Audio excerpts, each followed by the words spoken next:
So the Dead Sea is the lowest point on the Earth's surface, you know that. It's about 428 metres below normal sea level, and it's getting lower each year. Evaporation causes the water to leave the area. There's very little water coming in because most of the Jordan River is harnessed for agricultural use, and a lot of the aquifers underneath Israel and Jordan are currently dry with lack of rainfall.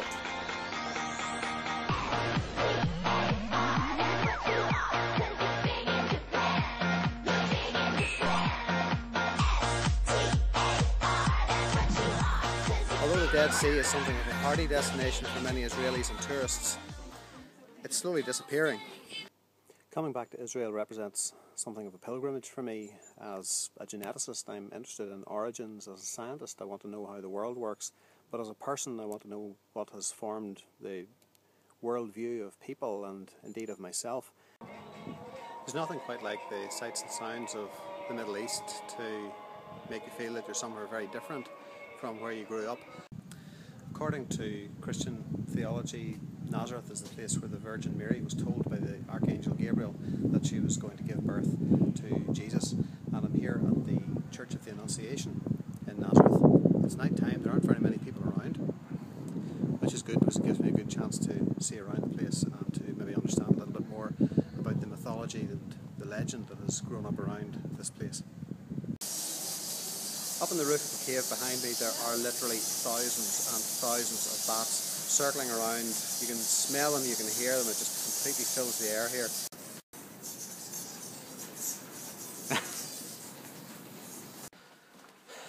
Well, that was a little bit difficult. I've been looking for the guest house and I've gone completely the wrong way through these very narrow little back streets of Nazareth. They're wide enough to accommodate a donkey and its load, but not really wide enough, I don't think, to accommodate me, or at least not with my sense of direction. It's September, but the little back alleyways of Nazareth are still very hot, particularly when it's all uphill. When you've been just clambering over rocks down to the south of the city, looking for Stone Age and Neolithic and Paleolithic and Neanderthal, modern human artefacts. Not finding very much, but one of the best views of Zippori is available from the top of the old Crusader watchtower. Here you can see all the surrounding area and it's pretty spectacular. This area was very important in the 1st century CE and also in the right up to the medieval period. As with so many archaeological sites, the irony about places like Zippori and indeed many other cities such as Jerash in Jordan is that it's the complete and utter destruction of a city that ensures its archaeological survival. Along this stretch of street we can see the rut marks that were left by the chariots and the carriages that used to travel along this road. One of the things that Zippori shows extremely clearly is that in ancient times you built on the land that was available to you, and very often that was on top of what had gone before. So there are many layers of excavation in this region where buildings were knocked down, smoothed over and rebuilt upon. Sometimes the stone was reused, sometimes they shipped new stone in. So what you get as a result of all this is the accumulation of several layers over time. And these layers, as you dig down deeper into them, you're effectively going further back in time with each spade shovel. In the buildings behind me there are very clear signs of occupation, including fireplaces and fire pits where they would have done a lot of cooking. There are small raised platforms that would have been used for beds, and in fact architecture like this can be found really throughout the Middle East in many of these settlements where people were very tightly packed together.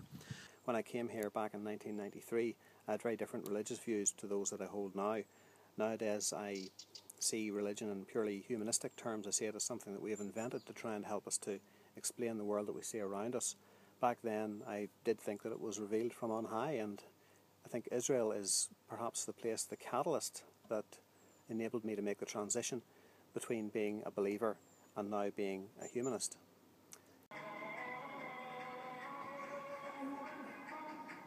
But if you were like me and you were raised through Presbyterian Sunday School for many years, you feel that there's a certain amount of familiarity in a place like here, Nazareth, where so many cultures have clashed and combined and so many legends have grown up and been told and retold, that although you're far from home, you almost feel like you are home.